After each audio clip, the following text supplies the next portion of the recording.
ওম অখণ্ড সংহিতা বা অখণ্ড মণ্ডলেশ্বর শ্রী শ্রী স্বামী স্বরূপানন্দ পরমহংসদেবের উপদেশবাণী দ্বাদশ খণ্ড থেকে পাঠ। জীবনের মহৎ সৌভাগ্য। অপরাহ্নে শ্রী শ্রী বামনী বিভিন্ন গ্রামের সমৃদ্ধ যুবকদের নিয়ে মাঠে ভ্রমণে বাহিরে হইয়াছে। ভাগুরা গ্রামের দিকে যাইতে যাইতে একজন জিজ্ঞাসুর প্রশ্নের উত্তরে বলিলেন, জীবনের সৌভাগ্য বলে গণনা করবে কাকে জানো? যেখানে ভগবানের নাম কীর্তন হয়েছে, মহিমা বর্ণনা হয়েছে, সাধকেরা যেখানে তাকে স্মরণ মনন নিধিধ্যাসন করেছেন, সেই স্থানের একটি কণা ধূলির রেণু যদি ভক্তিভরে শিরে স্পর্শ করতে পারো, তবে জানবে এটা জীবনের মহৎ সৌভাগ্য। আত্মহুতি দিয়া ভক্ত করে তব গান, নিজেরে বিলুপ্ত করি সবারে প্রধানী প্রাণ। সেই স্থান পরম তীর্থ বিশ্বপ্রভু নিরঞ্জন, প্রতিধূলি কণা মাঝে আনন্দে করে রমণ। সৎসঙ্গের সৌভাগ্য। শ্রী শ্রী বামনী বলিলেন, জীবনের আর এক মহৎ সৌভাগ্য হচ্ছে সৎসঙ্গ বাসের সুযোগ পাওয়া।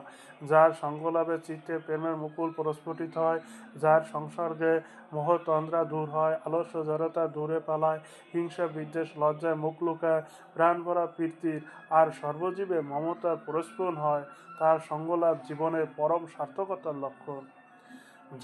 যাহারে পাইলে কাছে অন্তরের নিচতা, কাঁদিয়া কাঁদিয়া বলে হায়রে যাই কোথা, তাহারে জানিবে তুমি সাধুজন সুনিশ্চয়, যাহার সঙ্গের গুণে মনোবেদী নিরাময়। স্বাধ্যায়ের সৌভাগ্য। শ্রী শ্রী বামনী বলিলেন, যে গ্রন্থের পাঠে সাধনের রুচি বর্ধিত হয়, সাধকদের প্রতি শ্রদ্ধা সঞ্জাত হয়, সাধন বিঘ্নসমূহের সম্পর্কে সাবধানভাবে জন্মে, অনিত্য বস্তুতে অরুচি এবং নিত্য বস্তুতে অভিনিবেশ বাড়ে, তেমন মহাগ্রন্থকে নিজে পাঠ করা, অপরকে পাঠ করে শোনানো অথবা অপর কর্তৃক তা পঠিত হতে শোনা, এসবও মহৎ ভাগ্য, সন্দেহ নাই। প্রতিটি অক্ষর মাঝে নিত্য সুধা বরিশন, প্রতিটি অক্ষর মাঝে নিত্য সুধা বরিশন, প্রতিটি শব্দের মাঝে দিব্য প্রেম পরস্ফরণ, প্রতিটি বাক্যের মাঝে কেবলই আশার বাণী, শাস্ত্রগণ মধ্যে তারে শিরোমণি বলি মানি। ভগবত প্রেম। শ্রী শ্রী বামনী বলিলেন, তপময় পবিত্র স্থানে বাসের দরুন বা সৎসঙ্গের বা স্বাধ্যায়ের ফলে কিংবা এসব থেকে সম্পূর্ণ নিরপেক্ষ হয়ে আপনা আপনি যদি এমন আচরণের রুচি প্রবৃত্তি ও চেষ্টা ধাবিত হয়, যার প্রত্যক্ষ লক্ষ্য ভগবত প্রেম লাভ, তবে তা হচ্ছে জীবনের মহত্তর সৌভাগ্য। প্রতিকাজে নিরন্তর সত্যপানের চিত্তধায় বিশ্বের প্রভুরে নমি আপন করিতে চায়, বিশ্ববাসী প্রতিজনে দিয়া প্রেম আলিঙ্গন, সেজনা হৃদে ফোটে নিত্য প্রেম বৃন্দাবন।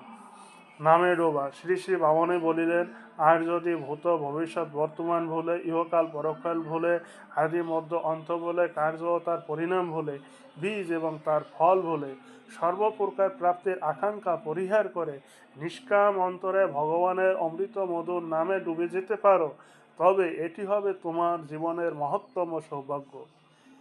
শ্রী শ্রী বামনী বলিলেন, আর যদি ভূত ভবিষ্যৎ বর্তমান ভুলে, ইহকাল পরকাল বলে, আদি মধ্য অন্ত বলে, কার্য ও তার পরিণাম বলে, বীজ এবং তার ফল বলে,